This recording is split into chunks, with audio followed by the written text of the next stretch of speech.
ഇന്നൊരു എൻഗേജ്മെൻറ്റ് പരിപാടി കഴിഞ്ഞ് ഫ്ലാറ്റിലേക്ക് തിരിച്ചെത്തിയപ്പോൾ ഇവിടെ താഴത്തെ സെക്യൂരിറ്റി ചേട്ടന് എന്നെ കണ്ടിട്ട് മനസ്സിലായില്ല. എന്തായിരിക്കും പുള്ളിക്ക് മനസ്സിലാവാഞ്ഞതെന്ന്. നമുക്ക് നമ്മുടെ മേക്കപ്പ് ഒന്ന് റിമൂവ് ചെയ്ത് നോക്കാം. ചിലപ്പോൾ അതുകൊണ്ടായിരിക്കും എന്നെ പുള്ളി മേക്കപ്പ് ഇട്ട് കണ്ടിട്ടില്ല. പൊട്ട് പോകുമ്പോൾ തന്നെ എന്നെ വേറൊരു ലുക്കാണ്. പിന്നെ ഇന്ന് എൻ്റെ ഒരു ഫ്രണ്ടിൻ്റെ എൻഗേജ്മെൻ്റ് ആയിരുന്നു. കല്യാണം വരുന്നത് 2 days കഴിഞ്ഞിട്ടാണ്. ശരിയാട്ടോ, വെറുതെ അല്ല പുള്ളിക്ക് എന്നെ മനസ്സിലാവാഞ്ഞേ. അങ്ങനെ പിന്നെ ഞാനിന്നൊരു സിനിമ കണ്ടായിരുന്നു. ഞാൻ നിവിൻ പോളിയുടെ ഫാനല്ല, പക്ഷേ നിവിൻ പോളിയുടെ ഫാനാക്കിയ ഒരു നല്ലൊരു സിനിമ. എനിക്ക് സർവം മായ എന്ന് പറഞ്ഞിട്ടൊരു നല്ല അടിപൊളി സിനിമ. ഇങ്ങനത്തൊക്കെ ഇരിക്കാറില്ലാണ്ട് വ്യത്യാസമുണ്ടോ ഗൈസ്?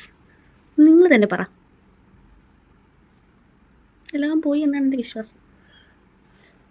ഇത്രയും അധികം പുട്ടി എൻ്റെ മുഖത്തുണ്ടായിരുന്നു. ഇത്രയും ഉണ്ടായിരുന്നുള്ളൂ, കുറവാണ് കമ്പാരിറ്റീവ്ലി. ഞാനിവിടെ ഫൗണ്ടേഷനൊന്നും യൂസ് ചെയ്യുന്ന വ്യക്തിയല്ല. ഞാൻ ഇങ്ങനെ കണ്ട് ശീലിച്ച ആ മനുഷ്യന് ഞാൻ ഇച്ചിരി ലിപ്സ്റ്റിക്കും നമ്മളും മാലയൊക്കെ ഇട്ട് വന്നപ്പോൾ എന്നെ മനസ്സിലായില്ല. Makeup can do magic. ശരി തന്നെ.